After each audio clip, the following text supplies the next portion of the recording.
concert conversation with the folk songs of Vermont. I think we'll have a few more folks trickling in, but we'll get started. Thank you all for being here. Thank you for braving the snow. Thank you to Kelly, Hickey, and Bundle for hosting me here at Bundle 51 Main for my folk songs program, Please the Valley, which I'm planning on bringing to communities all across Vermont. It's really excited to be back here in Middlebury. First things first, emergency exits. It's the one you came through, and there's one down the stairs here where it says fire exit only. Cell phones, I already made sure mine's off. And I greatly appreciate, and your neighbors would greatly appreciate, checking to see if yours is off. We have hot cider, so especially for you two who just came in. We have hot mulled cider in the back if you're interested, and tea. And at any time during the concert, if you decide you want some or if you want a refill, this is a fairly informal event, and feel free to get up and get some. So my name is Jack Dubois.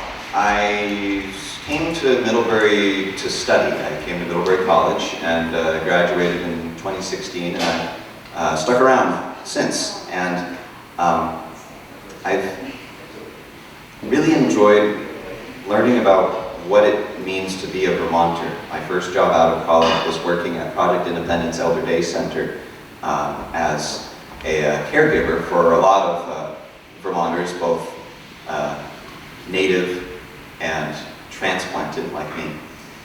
And through that experience and through enjoying the folk music culture at Project Independence, which is very vibrant in that community as opposed to the community of my peers at Middlebury College, really inspired me to delve more deeply into this work. And I had a huge gift to me in this community in the Helen Hartness Flanders Ballad Collection, which is right down the street. I'll talk with you a little bit about who Helen Flanders was, but first, here's a song from her collection. It doesn't require this. It's called Billy Boy. And you may have heard it, but you might not have heard this particular version.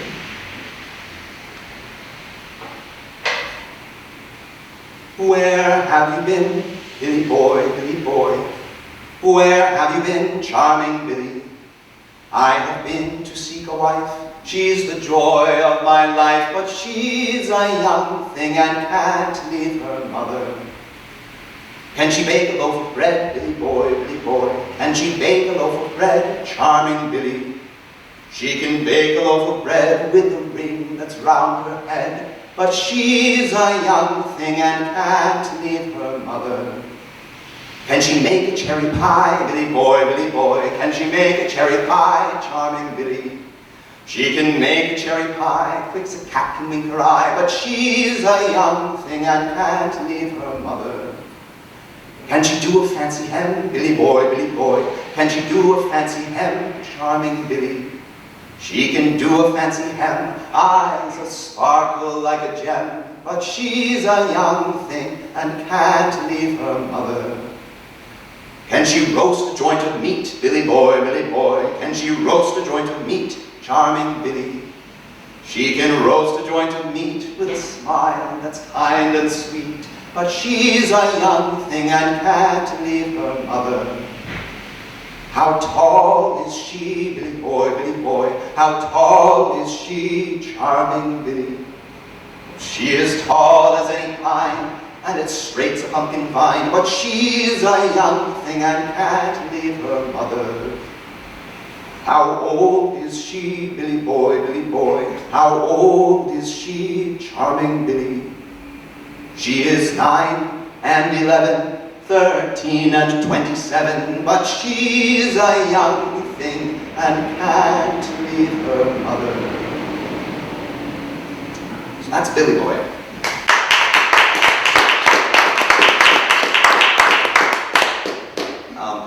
Just to raise your hands, how many of you know the song Billy Boy? Okay, yeah, it's one of the folk songs that I was familiar with. My mother sang it to me when I was growing up. In a slightly different version, so when I sang this version to her, she got all upset. shows.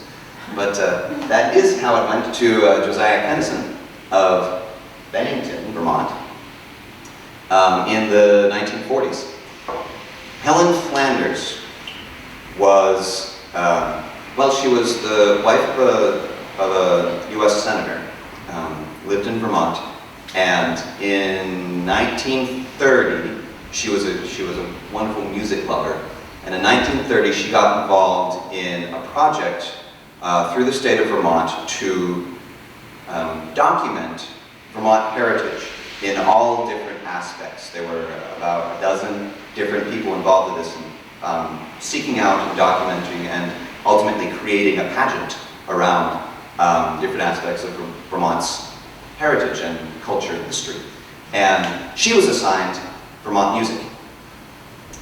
So that set her on the journey that she would spend the rest of her life on. She started putting ads in local newspapers in Vermont asking people to send in any old Vermont songs that they could remember.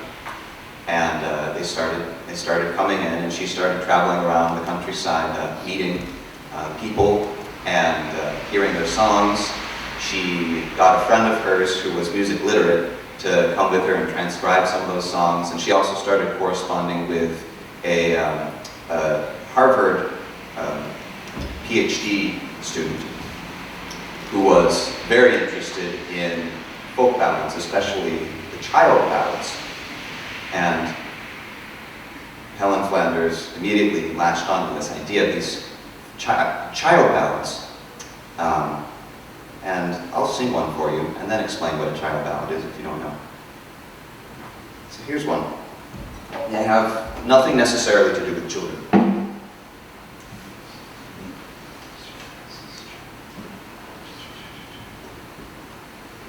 Actually, yeah, I'm gonna do it. This is the Burly Burly Banks of Bar Rio.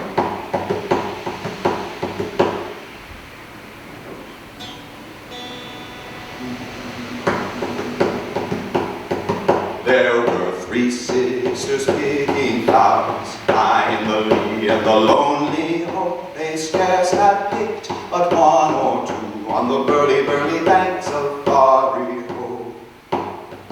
It's there they spied a bank robber bold, high in the lee and the lonely oh. It's there they spied a bank robber bold on the burly, burly banks of Barrio. He took the eldest by the hand, high in the lee and the lonely oh. He hurled her round and he made her stand on the burly, burly banks of Barrio. Saying, will you be a bank robber's wife, high in the lee and the lonely oh. Or will you die by my pen knife on the burly, burly banks of Barrio? No, I won't be a bank robber's wife, high in the lee and the lonely oh. I'd rather die by your penknife on the burly, burly banks of Barrio. Then he took out his penknife, high in the lee and the lonely oh. And it's there he ended her sweet life on the burly, burly banks of Barrio.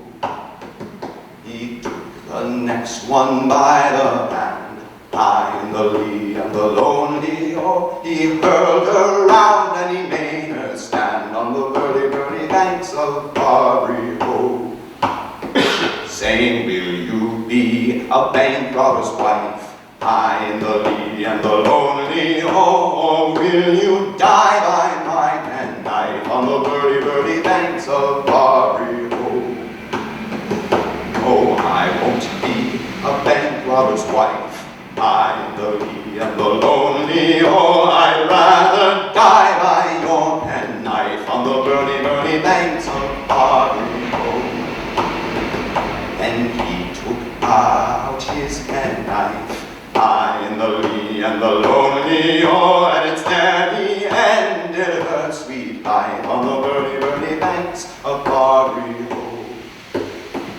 He took the young youngest by the hand. High in the lee and the lonely, oh, he hurled her round and he made her stand on the burly, burly banks of Barry Ho, saying, will you be a bank robber's wife? High in the lee and the lonely, oh, or will you die by my penknife on the burly, burly banks of Barry Ho? Yes, I will be a bank robber's wife. High in the lee and the lonely, oh, so I won't die by your penknife on the burly, burly banks of Barry Ho. Oh dear, dear, dear, dear. High in the lee and the lonely, oh, I wish that my two brothers were here on the burly, burly banks of Barry Ho.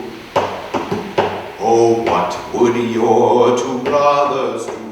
High in the lee and the lonely, oh, for one is a minister, the other like you, on the burly, burly banks of Barry Ho. Then he took out his penknife, high in the lee and the lonely, oh, and it's there he ended his own life, on the burly, burly banks of Barry Ho.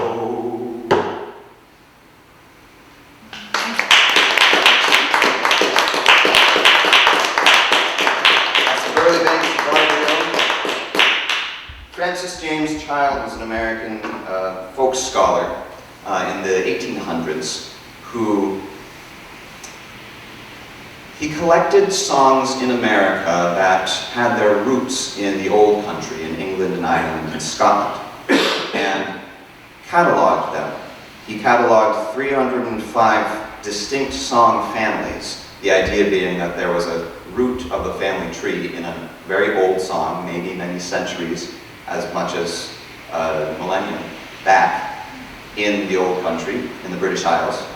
And that root song, by being passed from generation to generation, from singer to singer, and disseminating first across the old country and then across the ocean to the New World, that song evolved different versions and different branches of the family tree. And Francis James Child was finding that different versions of songs that had died out for the most part in the contemporary cultures of the people living in the old country, those songs, or descendants, if you will, of those songs, were still being sung and still a living tradition in Appalachia, in North Carolina, Virginia, that area of the Appalachian Mountains. And so he thought this was fascinating, that this was proof that the culture of the old country was still alive in America. Now when Flanders came to the hunt for folk songs in the mid-20th century, and by that point it was well established that these Scottish, English, Irish folk cultures were alive and well in the mountains in southern Appalachia, but it was thought that these songs had died out and that the branches of the old culture were dead in New England. And Helen Flanders said, no, they're still here. I'll prove it. So in the early part of her career, she really focused on collecting child ballads and other old songs that had their roots in the British Isles.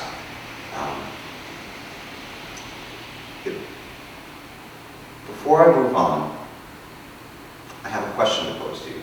This is a conversation after all. The question is, why are folk songs important?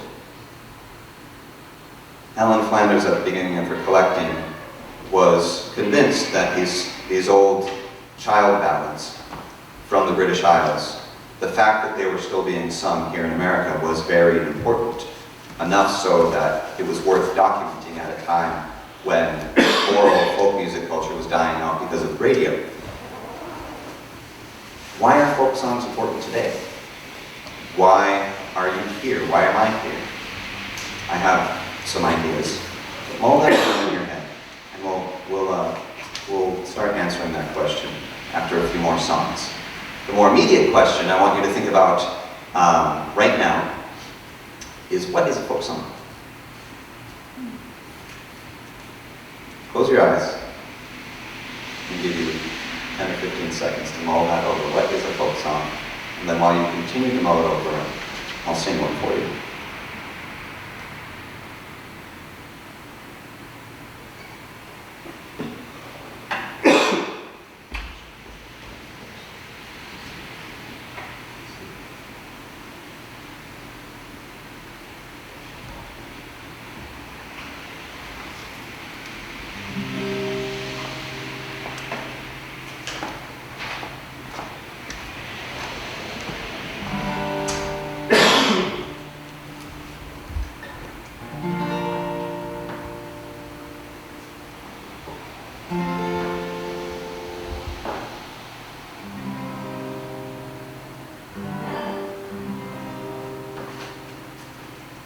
Old Benham Wood, a hunting ride,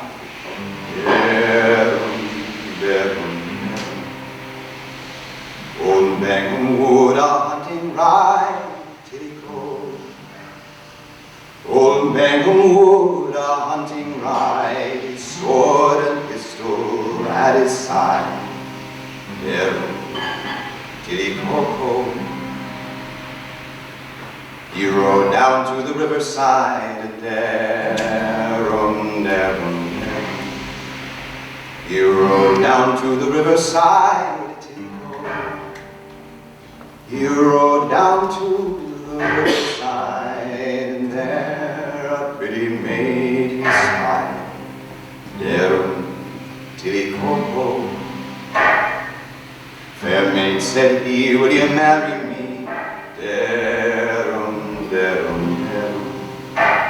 Fair maid, said he, will you marry me?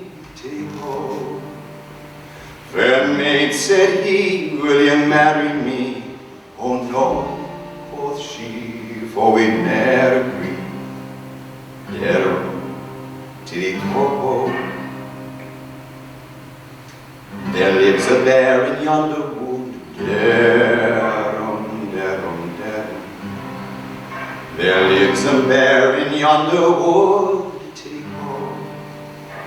There lives a bear in yonder wood. He'd eat your bones, he'd drink your blood, till he Old Bangham rode to the wild bear's den, Old Bangham rode to the wild bear's den, till he Old Bangham rode to the wild bear's den. There lay the bones of 1,000 men.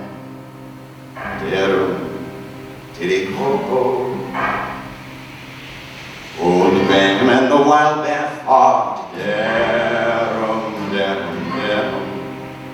Old Bangham and the wild bear fought. Old Bangham and the wild bear fought. At set of sun, the bear was not.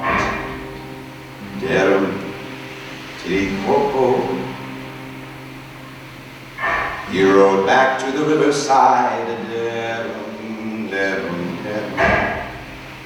He rode back to the riverside. He rode back to the riverside to ask that fair maid to be his bride.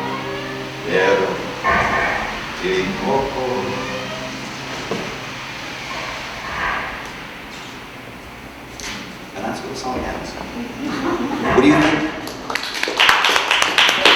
What do you think the fair maid's response was the second time? Hey! Hey Larry. Hey Amy. Welcome. So for anybody who's come in partway through, welcome. We have some hot mulled cider over in the back here. Feel free to help yourself now or anytime during the performance. It's an informal performance. You can get up anytime you like. Welcome. You have programs on your seats. Oh, come on in. Welcome. Come on in, find a seat. If you'd like, before you sit down, we have some hot mulled cider in the back there. You can help yourself. We have some tea somewhere too. Yeah, it's right there. So, for those of you who just walked in, before that song I just sang, I asked the question, what is a folk song? And we had some time to mull it over with our cider. And now, does anybody have any thoughts? What is a folk song? Yeah. To me, it's a musical way of telling a story. A musical way of telling a story. It also helps to remember the story. Yeah. Using the tune. The music helps to remember the story. Okay. That's definitely an aspect of a folk song. I wonder if... What about, for example, Billy Boy, which I started the concert with, and many of you might know. It's a fairly well-known folk song. I guess in a way that's a story, but it's not literally a story that's being told. But yeah. What else? What else is a folk song? Yeah. A morality tale. So folk songs are a way for a culture to disseminate their morals, to teach morals to the next generation. I think that's true in a lot of cases. What kind of morality does Old Bainham teach? You have to kill your bear to get your girl? Is that what it is? Definitely a lot of these. There are a lot of songs, especially there's a whole genre of folk songs around warning young women what might happen if they are too freely letting young men into their lives and all of the horrors that could ensue. And I think I have, well, that was the Burley Banks of Barbary. Okay, so we have some ideas. I'm going to push back against, oh yes? It's often a look or a window into a time period. A window into a time period. Yeah, because a lot of folk songs generally are, I mean,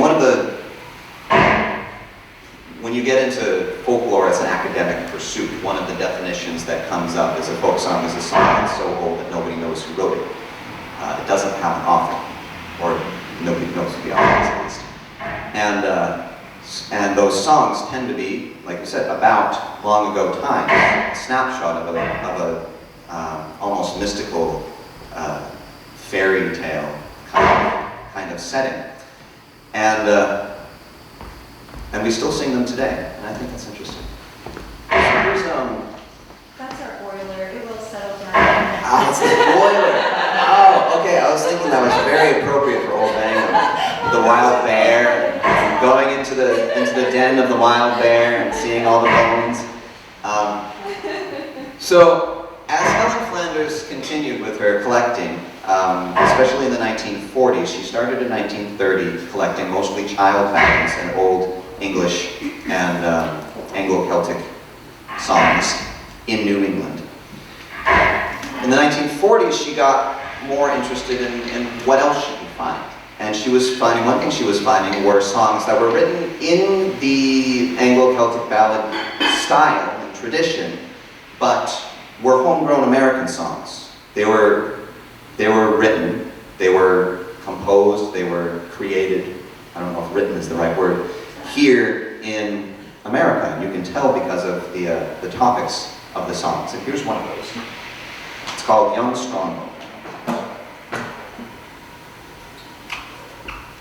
You'll notice some New England landmarks in this.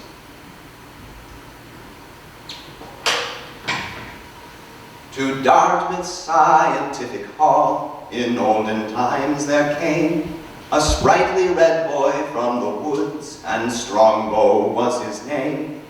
Much had he heard of Dartmouth's skill, the white boy's pride and boast, his ardent wish this skill to gain, his honest mind engrossed. He soon did learn the white boy's tongue, to read and write and speak, and soon by diligence was learned in Latin lore and Greek.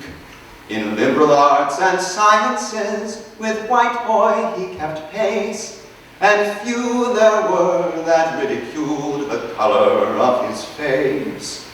But there was one New England youth, proud, overbearing, rude, who oft times on poor Strongbow's peace did wantonly intrude. Once when assailed in treatment base, the Wren boy simply said, "The time may yet arrive when you shall kneel and ask my aid."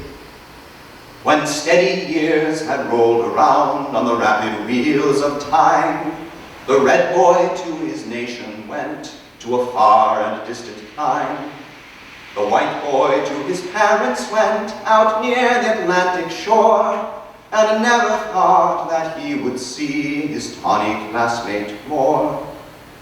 Then when to sturdy manhood grown, a captain he became. When the loud trump of war was sound, then kindled was his fame. Great Britain's proud and sailors came against the freemen's rights, engaged the red men on their side, and armed them for the fight. A battle long and fierce was fought between the whites and reds, and many a hero was laid low upon a gory bed. The red man gained a victory, the captain a prisoner seized, with many a torturing threat and impartiality. A council long they did convene, their prisoner's case to try, and to atone for warriors slain, they sentenced him to die. Then quickly to a sturdy tree with torturing cords they bound, and pitchy faggots around him placed, and firebrands gleamed around. When death announced the captain's doom, the braves around him sang.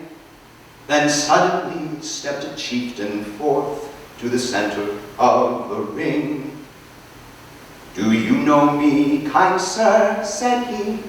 "View carefully this face." "I know you not," was the reply, "but I kneel and ask your aid." "You knew me once," the chief rejoined, "and you shall know again. I am Strongbow, whom cruelly you so oft inflicted pain." "Strongbow, brave chieftain, I confess with shame you speak the truth, but you know it was the fault of an unreflected youth. Captain, you know those Indians well, they never can forget a favor or an injury when friends or foes are met. Strongbow, brave chieftain, I submit, but for my loving wife, my parents and my children dear, I humbly beg for life. Although they never can forget, those Indians can forgive. The white man set at liberty, brave comrades, let him live. That's the story of young Strongbow.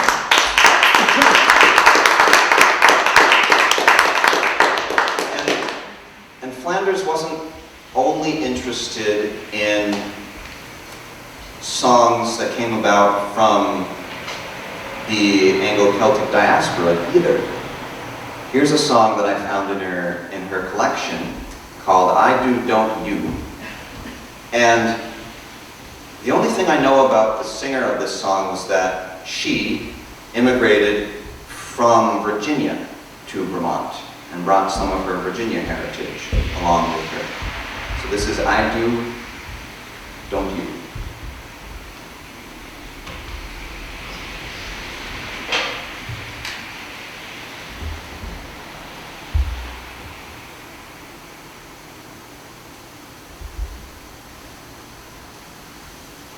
I know a great Savior, I do, don't you?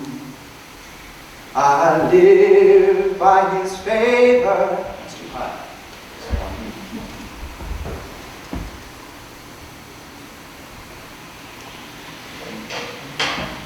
This is better.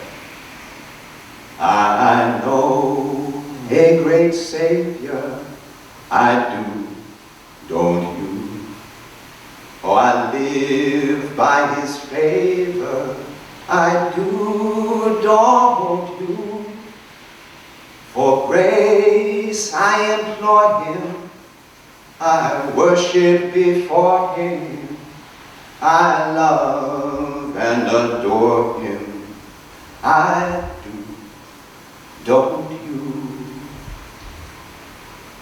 Oh, I need him to lead me, I do, don't you? Heaven's manna to feed me, I do, don't you? Whatever betide me, I need him beside me, in mercy to hide me. I do, don't you? Oh, I love to be near him, I do, don't you? He speaks and I hear him, I do, don't you?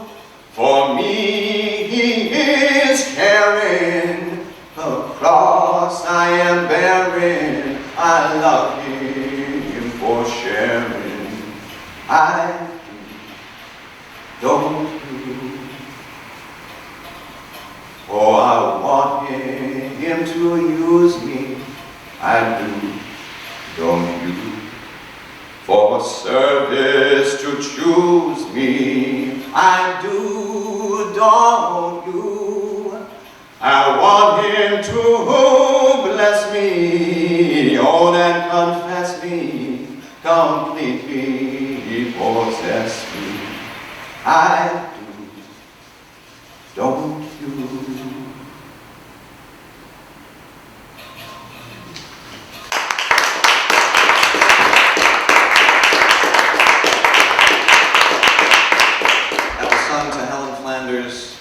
In the 1940s by a woman named Martha Davenport in Manchester, Vermont. So back to our question of what is a folk song? For Flanders, the definition was expanding greatly. For us, today, the definition or how we think of a folk song has to be in conversation with how we think of popular music.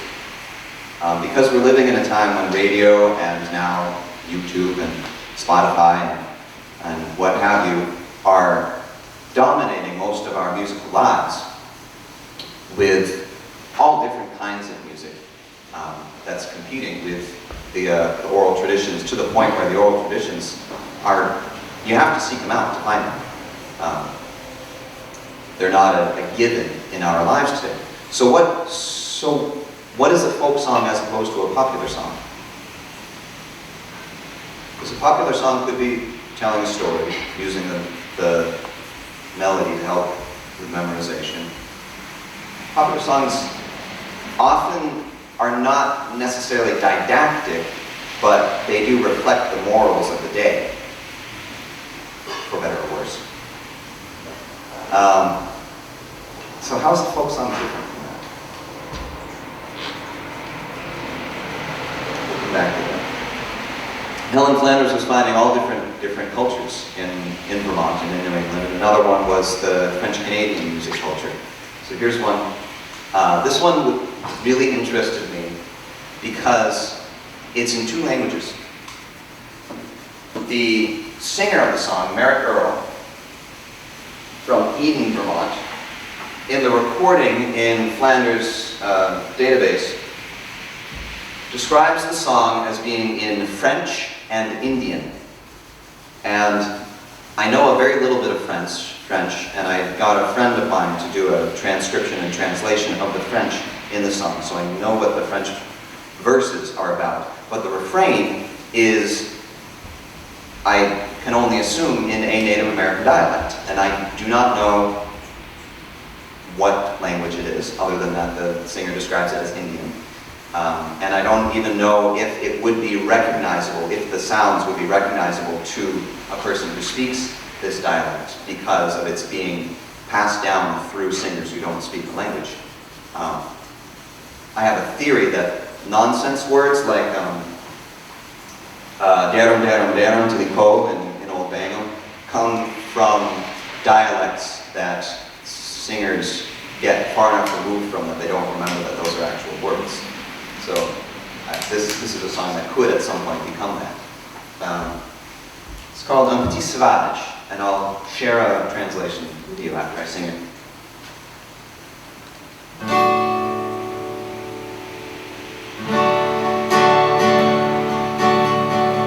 C'est un petit sauvage, tout doux et tout barbouillé, oui j't'aime. Ça va à la rivière, c'est un pouce lavé, oui j't'aime. Tu me l'engages, oui stacino, a toi, oui j't'en me l'engages, oui j't'aime. Ça va à la rivière, c'est un pouce lavé, oui j't'aime. Ça va à la rivière, c'est un pouce lavé, oui j't'aime. Tu me l'engages, oui stacino, a toi, oui j't'en me l'engages, oui j't'aime. Et le premier plonge, ça va s'enchanter, oui j't'aime. Et le second plonge, ça va se noyer, oui j't'aime. Tu me l'engages, oui stacino, a toi, oui j't'en me l'engages, oui j't'aime. Ils ont le cherché, à France il est couché, oui j't'aime. Et on va faire sa tombe dans un coin exposé, oui j't'aime. Tu me l'engages, oui stacino, a toi, oui j't'en me l'engages, oui j't'aime. Ils ont le cherché, à France il est couché, oui j't'aime. Et on va faire sa tombe dans un coin exposé, oui j't'aime. Tu me l'engages, oui stacino, a toi, oui j't'en me l'engages, oui j't'aime. À 4 mois de sa tombe, 4 boulettes de laurier, oui j't'aime. Au milieu de sa tombe, en beauté de blindé, oui j't'aime. Tu me l'engages, oui stacino, a toi, oui j't'en me l'engages, oui j't'aime. Tu me l'engages, oui stacino, a toi, oui j't'en me l'engages, oui j't'aime. That's translation. Last time I did this program was in Burlington, and when I gave the translation, a member of the audience spoke up and said, actually, the word sauvage in French is translated in English less closely as savage and more closely as wild. It doesn't have the connotations of violence. It doesn't have the connotations of violence in French as it does in English. So, with that in mind, a translation would be something like a little wild one. It's a little wild one, all naked and painted. He went to the river, this one, to wash himself. And the first plunge, the first dip, he went without singing. Not quite sure what that was. And the second plunge, he went and drowned himself. They looked for him to lay him to rest, to bury him. There they will lay him in an exposed corner. So I don't know if that means unsanctified ground or what. On the 4 corners of his tomb, 4 little balls for earrings. Baubles, I guess. In the center of his tomb, a bottle of brandy. And that's the song. And like I said, I don't know, I can't tell you what the refrain is, but I would very, very much like to know. It's a very strange song, and it brings up to me a lot of notions about the culture clashes that we know happened as Europeans settled this part of the country with the natives who lived there. So it's really interesting to have that as part of our heritage, as part of our culture. Yeah, the the ways in which Native Americans and the French Canadians related to each other. You've had a little bit of time to think now. Any ideas about how we can differentiate a folk song from a folk song? Before we move to Yeah, okay. another possibility on that song is having done reenactments at Fort Riatanon. I wonder, since it is a bilingual song, is the subject of the song not possibly a mixed blood person? That's interesting. Yeah. And if it was sung from the perspective of a French person, they would describe a mixed blood person as a little wild one. Yeah. That's interesting. Because at Riatanon, many of our reenactment people were asked to take the character of the little wild ones, because the soldiers came back and winter quartered at Riatanon, Okay. where many of the little wild ones were fathered. That's interesting. Or the voyageurs, too. Yeah, the voyageurs winter Uh-huh. quartered there. Depends how far the song goes back. Yeah, and I don't know. All I know is that it goes back at least to the 1940s. Because Montreal launched the voyageurs and then they wintered over in the Central Plains because they could not get all the way back up to Montreal Okay. in one season Uh-huh. in the quest for the furs. And that is very, very much like the songs that we sang. It could be Huron, it could be another. Yeah, so in your quest to find the language that you're looking for, I would look at the Middle American languages. Okay. Yeah. That's interesting. Thank you. I want to talk more after the conversation. Don't limit yourself Yeah. to an Eastern language for that language because that was very familiar to me. Okay. Very familiar. Great. Thank you. Thank you. We'll move on. So one thing that song brings up to me is that a folk song is not necessarily politically correct.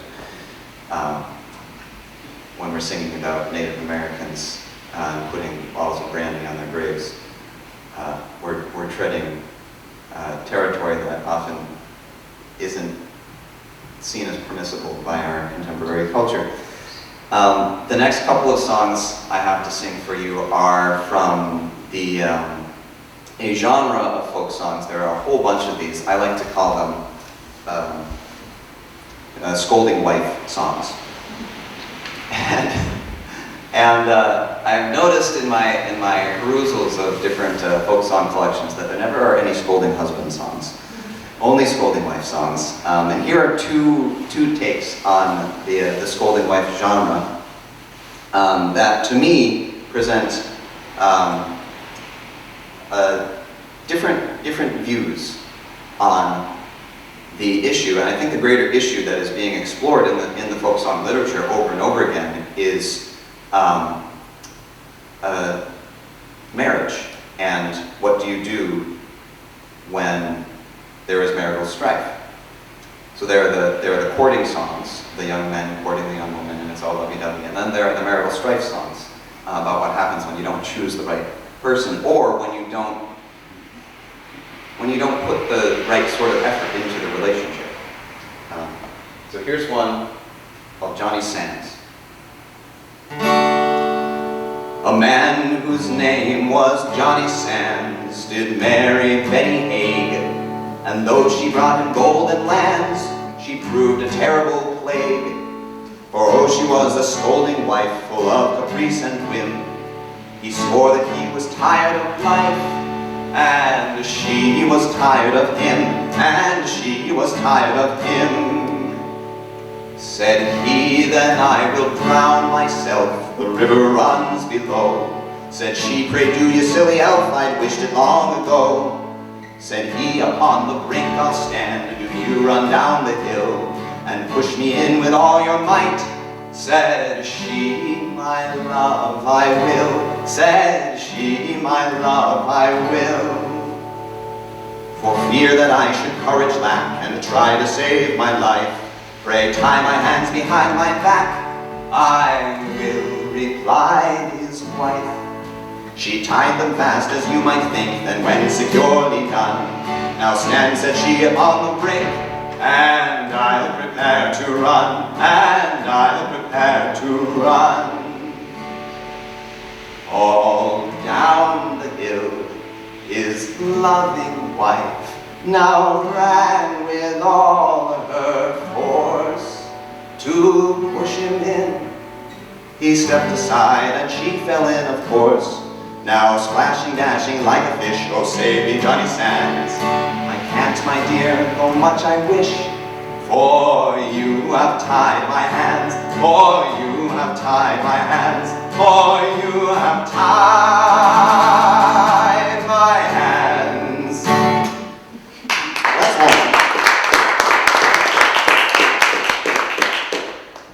To me, that doesn't portray the wife very, very kindly, but we'll see how this next one does. This one is called The Farmer's Cursed Wife. And there are a lot of things that come to my mind when I sing this song. Existential questions. Like, where does the devil go when he dies?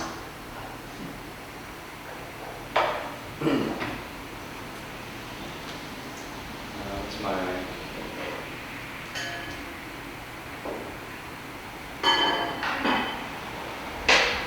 There was an old man who bought him a farm, saying, "Lol and tickle ole." There was an old man who bought him a farm, but he had no team to carry it on, saying, "Lol and tickle ole, lol and tickle ole." So he yoked up his dog beside his sow, saying, "Lol and tickle ole." He yoked up his dog beside his sow, and he went walloping round the devil knows how, saying, "Lol and tickle ole, lol and tickle ole." But the devil came calling on one certain day, saying, "Lol and tickle ole." The devil came calling on one certain day, saying, "One of your family I'll carry away," saying, "Lol and tickle ole, lol and tickle ole." Oh, how cries the old man, I am undone, saying, "Lol and tickle ole." Oh, how cries the old man, I am undone, for the devil has come for my eldest son, saying, "Lol and tickle ole, lol and tickle ole." No, it's not your son, the devil did say, saying, "Lol and tickle ole." It's not your son, the devil did say, but your scolding old wife I'll carry away, saying, "Lol and tickle ole, lol and tickle ole." Oh, take her with all of my heart, saying, "Lol and tickle ole." Oh, take her with all of my heart, and I hope and I pray that you never will part, saying, "Lol and tickle ole, lol and tickle ole." So the old devil, he swung her across his back, saying, "Lol and tickle ole." The devil, he swung her across his back, and up to hell's door he went clickety-clack, saying, "Lol and tickle ole, lol and tickle ole." There was one little devil preparing the chains, saying, "Lol and tickle ole." There was one little devil preparing the chains, when she up with her foot and she kicked out his brains, saying, "Lol and tickle ole, lol and tickle ole." Then another little devil said, "Hitch her up higher," saying, "Lol and tickle ole." Another little devil said, "Hitch her up higher," for she up with her foot and kicked 9 in the fire, saying, "Lol and tickle ole, lol and tickle ole." Then another little devil peeked over the wall, saying, "Lol and tickle ole." Another little devil peeked over the wall, "Carry her back, Master Devil, she will kill us all," saying, "Lol and tickle ole, lol and tickle ole." So the old devil, he swung her across his back, saying, "Lol and tickle ole." The old devil, he swung her across his back, and like a darn fool he went tugging her back, saying, "Lol and tickle ole, lol and tickle ole." And the old devil, he throwed her down on the floor, saying, "Lol and tickle ole." The old devil, he throwed her down on the floor, "Got to stay here, go to hell no more," saying, "Lol and tickle ole, lol and tickle ole." Then out cries the old man, "You're born for a curse," saying, "Lol and tickle ole." Oh, out cries the old man, "You're born for a curse. You've been to hell, now you're a whole lot worse," saying, "Lol and tickle ole, lol and tickle ole."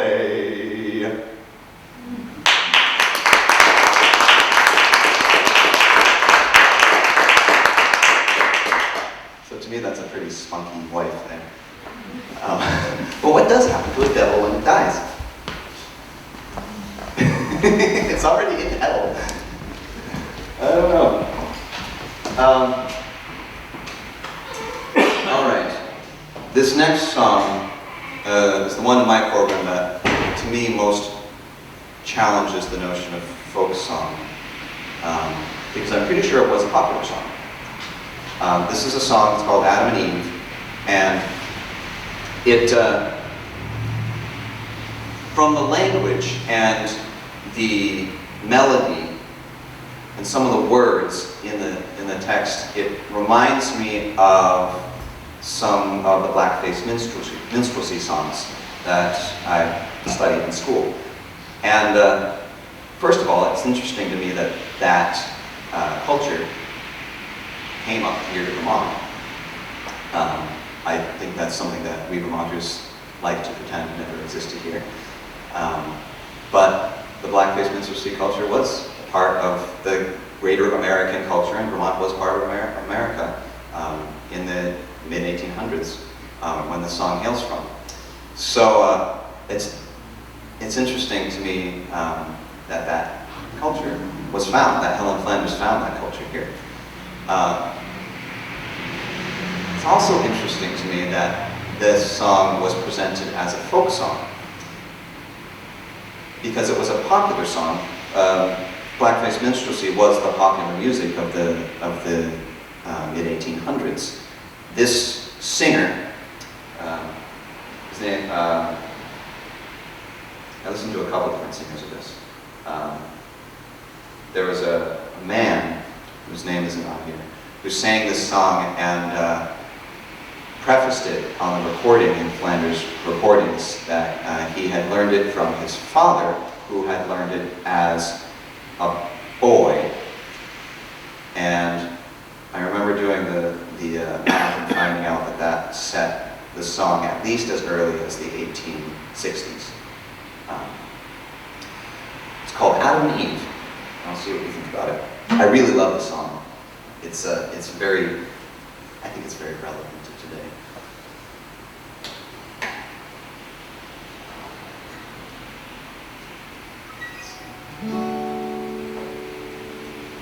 Now I'm 90 years of age. My mind turns back to the very first page.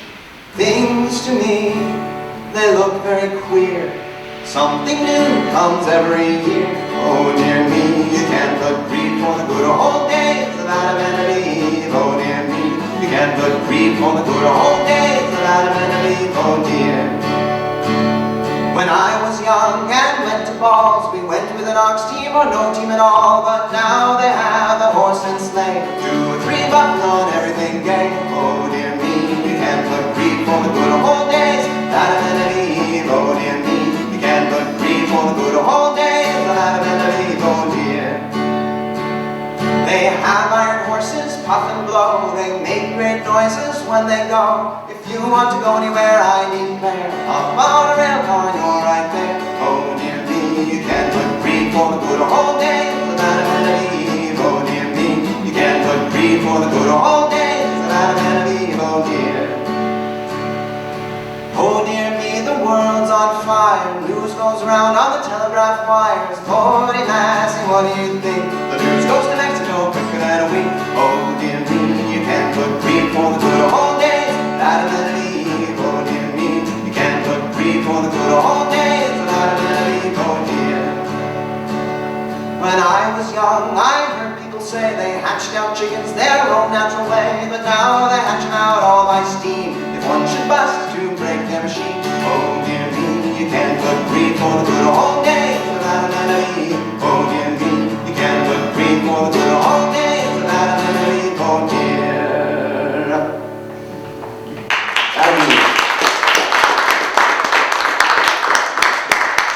So what is a folk song? Any more ideas before we move on? Yeah. Well, like differentiating from a popular song might be popular broadly, but a folk song is popular longitudinally or that's temporally interesting. through time. It's been passed down Yeah. through time, not necessarily known by the widest audience in its time. Yeah. I remember learning in a music history class that this doesn't just go for popular music, but classical music as well. Before the early music renaissance in the 20th century, really, when we started singing Bach and performing Mozart and Beethoven, and I guess not Mozart and Beethoven, but earlier composers like Couperin and Handel. Before that time, the life of a piece of music was about 40 years. And if a composer wrote a piece of music, whether they were Johann Sebastian Bach or average Joe, 40 years later, nobody was going to remember that song, was the general life of a song. And the same goes for popular music, except there's some popular music that'll hit the charts one year and then be forgotten the next year. The life can be very, very short. But folk song, some of these songs are hundreds of years old. I know of at least a couple songs that are still sung today that are 1,000 years old. So, yeah, I like that. Longitudinal popularity, right? That's what you said. Anyone? Any other ideas? Well, they're usually sung by the average person, too. Yes. That wasn't necessarily entertainment. Yes. It'd be something you'd sing around the fire while mom was eating, or the kids were churning butter. Or you might sing it while you were in the field behind the horses or on the tractor or whatever. It was the average person, and a lot of times it was self-entertainment as much as for an audience. Yes. So yeah, a couple things about that. I'm sorry that I have duped you into coming to a concert of folk songs, as that doesn't really exist, like you said. Yeah. But also, in preparing a concert of folk songs, I really enjoy preparing these concerts because my rehearsal happens when I'm doing the dishes, or vacuuming the house, or what have you. These are songs that are meant to be sung as accompaniment to one's day, in a time when we didn't have wireless earbuds to accompany our day. Or with the guys down at the tavern at night. Yeah. So the guys down at the tavern at night, would they be singing the same kinds of songs that you would sing while you're doing your work? Or other ones. Yeah. There's I'm probably sure a lot there's of certain overlap. classes of songs you probably sing in one place as against another. Yeah. A lot of the bawdier ones you probably sing down at the tavern when you're singing around the wife and the kids. Right. Do I have any of those? No, the next one isn't a body song. Oh, well. Yeah. But I mean, just, Well, I kind of wonder, I don't see it here, but I think, when I think of folk songs, I think of Woody Guthrie and these. Ah, yes, thank you for bringing that up. Politics that you can't deny. Right. And it's politics of a place or origin. So that comment in an academic setting could ruffle a lot of feathers. Good. Because in the academic world of folklore, studying folklore, there is a very stark distinction made between folk music, folk song, and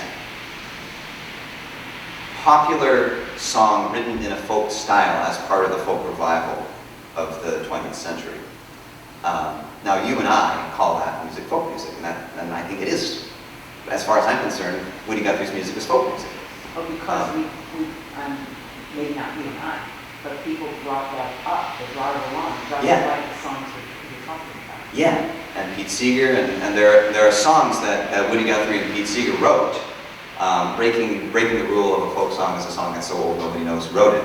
But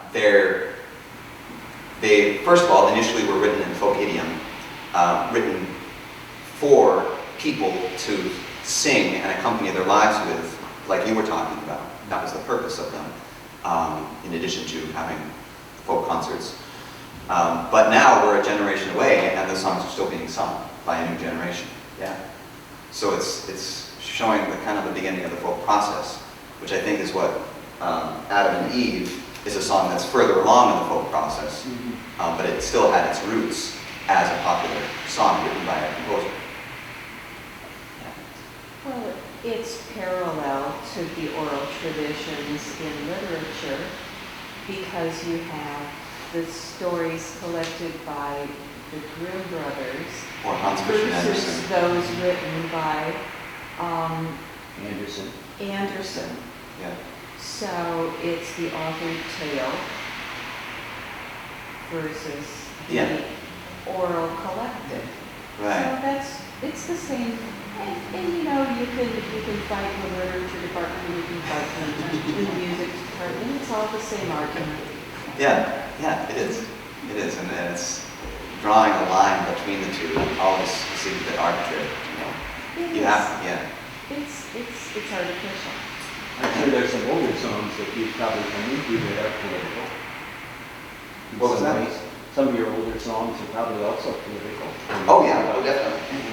And you're talking quote unquote politics, and you're talking about husband and wife relations and all those other social things. Those are all political issues too. Here's an old child ballad. So it has its origins in England, and it's from a folk song family called Lord Randall. And I can only assume that this song was about a person named Lord Randall because Lord Randall was a person and probably involved in the political life of England, and this was probably a commentary on him. And so like you said, it very well may be a song that has its roots in political commentary.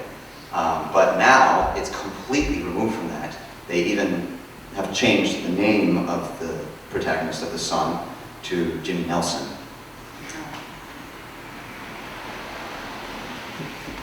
This is called Mother Make My Bed Soon. And you'll notice it has a very similar structure to another one of the songs that I sung today.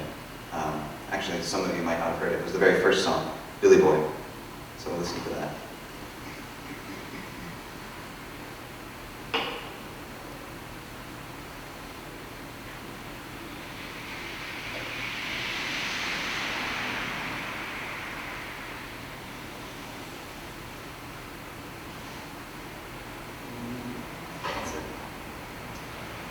Oh, where have you been, Jimmy Nelson, my son? Oh, where have you been, my fair, pretty one? I've been to see Polly, mother, make my bed soon, for I'm sick to my heart, and I fain would lie down. Oh, what did you eat, Jimmy Nelson, my son? Oh, what did you eat, my fair, pretty one?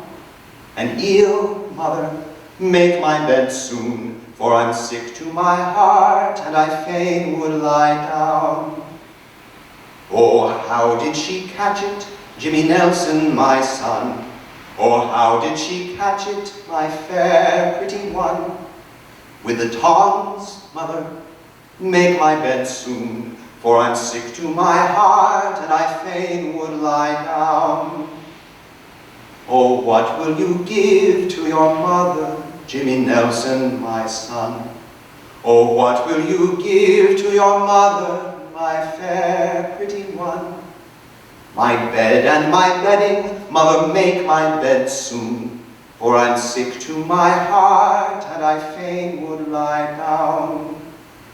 Oh, what will you give to your father, Jimmy Nelson, my son? Oh, what will you give to your father, my fair, pretty one? My horse and my saddle, mother, make my bed soon, for I'm sick to my heart, and I fain would lie down.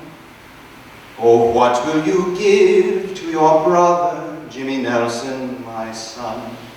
Oh, what will you give to your brother, my fair, pretty one? My dog and my gun, mother, make my bed soon, for I'm sick to my heart, and I fain would lie down. Oh, what will you give to your sister, Jimmy Nelson, my son? Oh, what will you give to your sister, my fair, pretty one? My gold and my silver, mother, make my bed soon, for I'm sick to my heart, and I fain would lie down. Oh, what will you give to your Polly, Jimmy Nelson, my son? Oh, what will you give to your Polly, my fair, pretty one? Hellfire and brimstone, mother, make my bed soon, For I'm sick to my heart, and I fain would lie down.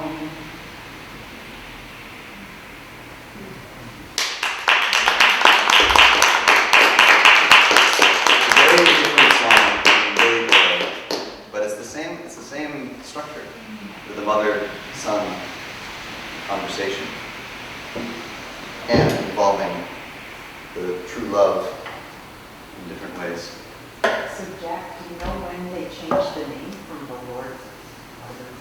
I don't know. I know that there are Lord Randall versions extant in America. So I don't know if the name changed. My gut is that the name changed after the song came to America.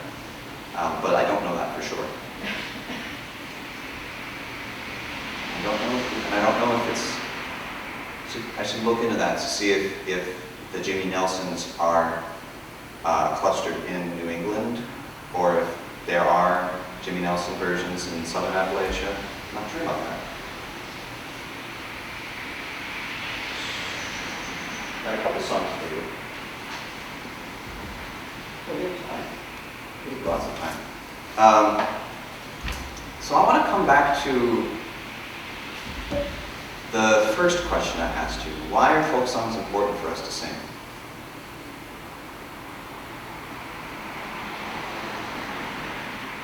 If they are. And I'm going to do the same thing. I'm going to have you close your eyes, and in about 10 seconds I'm going to start singing one.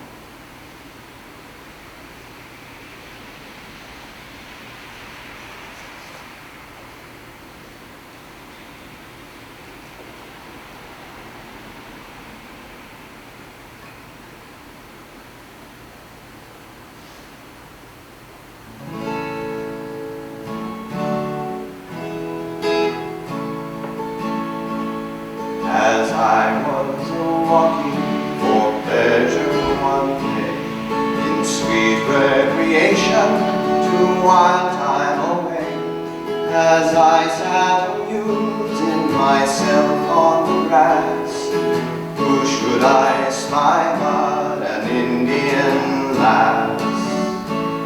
She stepped up beside me and taken my hand, saying, "You are a stranger and in a strange land, but if you will follow, you're welcome to come and dwell in the cottage that I call my home." We wandered together and sit in the sun. We wandered together did roam, till she came to a cot in the coconut grove. And this expression she made unto me: "If you'll go no more roaming, but stay here with me, I'll teach you the language of the lass of Rome." It was early one morning in May, unto this fair damsel these words I did say: "I'm going to leave you, very well, yeah, my dear. My ship's sails are spreading, and home I must steer." For the last time I saw her was on the sea sand. When my boat passed by her, she waved me her hand, saying, "When you are home with the lass that you love, think of a little more in the coconut grove." Yes, now I am back to my own native shore. My friends and relations gather round me once more. There's no one comes around me, there's no one I see that's fit to compare with the lass of Rome. And the girl that I love, she proved untrue to me. So I'll turn my course backwards o'er the blue sea. I'll go spend my days with the lass of Rome.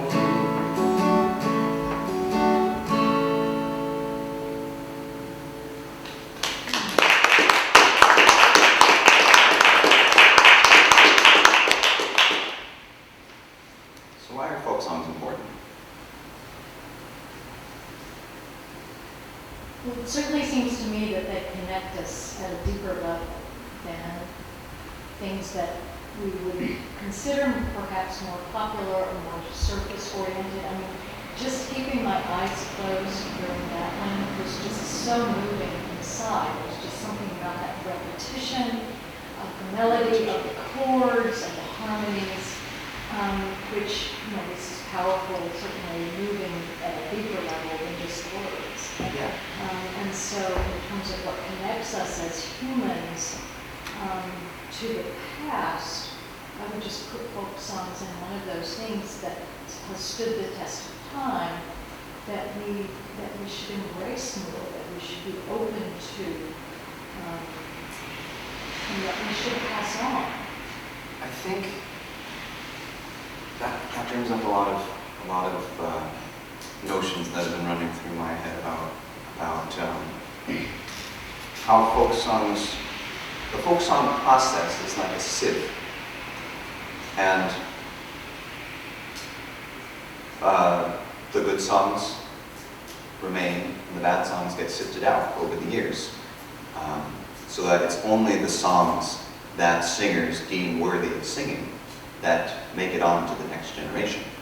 If a singer decides, I don't like that song, whether it's the melody or because they don't identify with the story or what have you, then that song doesn't get sung and the next folk singer doesn't hear it.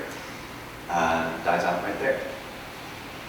So the result is that the collection of folk songs that Helen Flanders' work represents is a collection of distilled nuggets of wisdom, is how I like to think of them.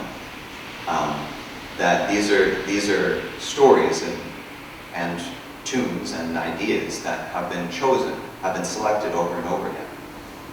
And there's a reason why that, and I think it has something to do with that these, yes, maybe Adam and Eve was written for a specific time and about specific advances in technology and in that time, but there's something about the song that transcends just the moment that it is sung in, and gets to something deeper about who we are and what we are on this planet for. Yeah. I think also folk songs are sort of an opportunity and an invitation for common folk to articulate culture. And that's very different from the usual standard of who gets to speak for the culture. Yeah, because it to a large extent, common folk, people who don't go to university to spend their days studying, and right now I'm one of those people who's not currently at university, although I was. We live culture, and there's a difference between living culture and articulating culture. And often the people who live the culture aren't the ones who are articulating the culture, and often the ones who are articulating the culture are living a completely different culture than the one they're articulating.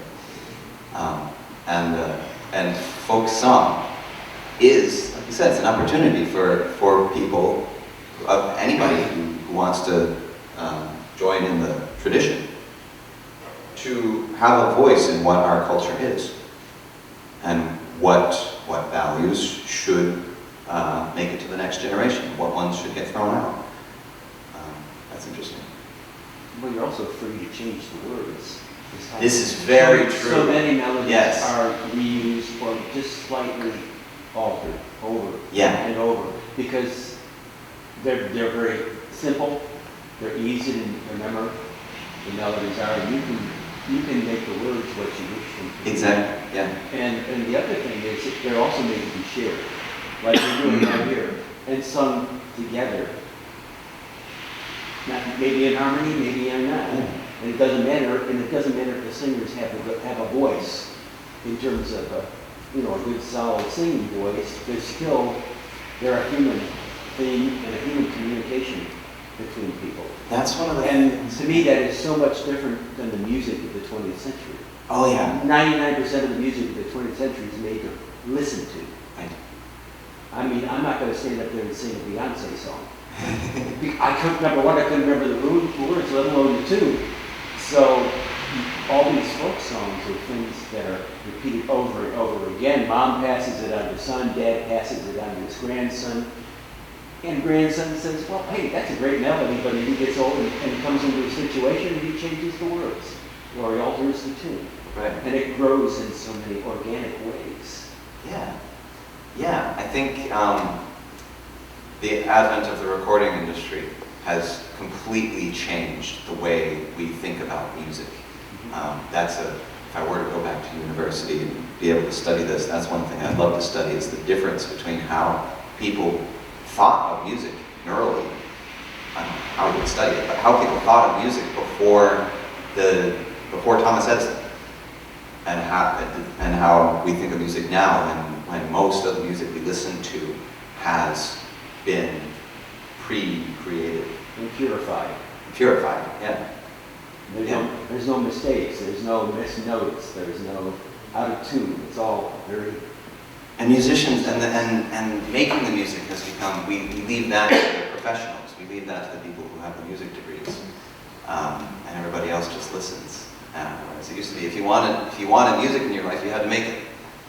Yeah, it's interesting. I'll finish up with one more song. I'm just curious, Yeah. is this Waterville, Vermont, or Waterville, Maine? Vermont. Vermont. Vermont. Yes, all of these are Vermont. Somebody had mentioned Fair Charlotte. And Fair Charlotte was a song that I had on this program the last time I did it. But technically speaking, Fair Charlotte was collected by Helen Flanders just south of the Massachusetts-Vermont border. So I took it off the program. so that I could stay true to it. These were all collected in Vermont. So this one, again, Mary Earle, who sang Un Petit Sauvage for Helen Flanders, sings this song, which she heard in the logging camps. And the logging culture in Vermont is something that I've only begun to learn a little bit about through folk songs, but folk singing was a big part of logging culture. This is the alphabet song.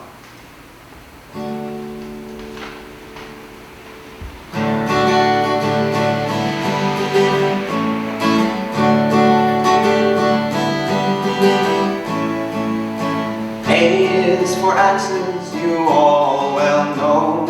B is the boys who use them just so. C is the chopping we use for to do.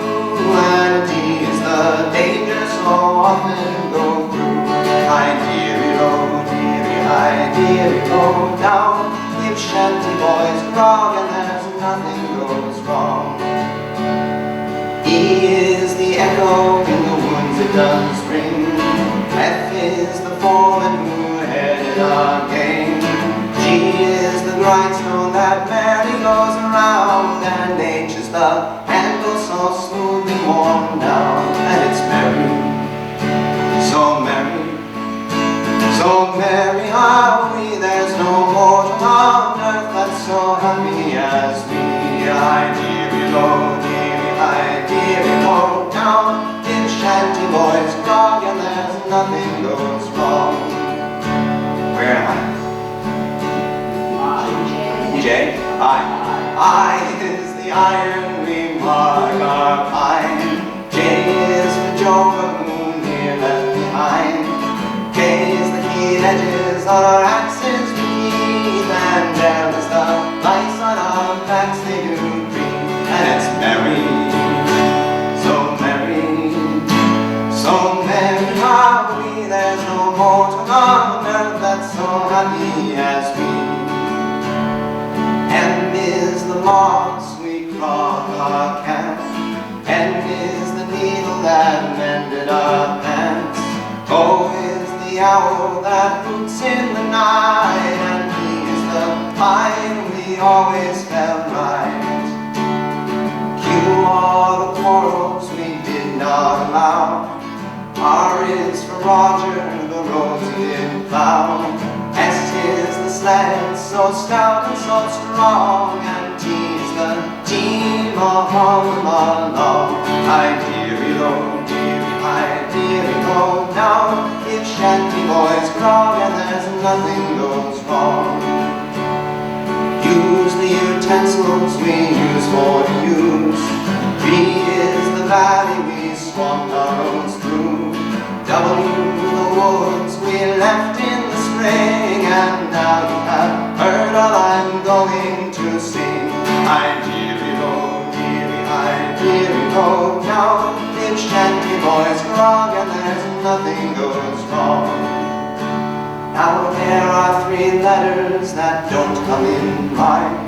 X, Y, and Z we don't use cutting pine. X is all crosswise and Y is too long, and Z we leave out, so this ends my song.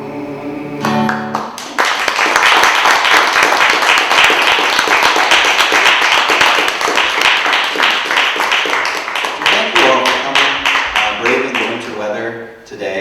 Any last comments in our conversation about what is a folk song?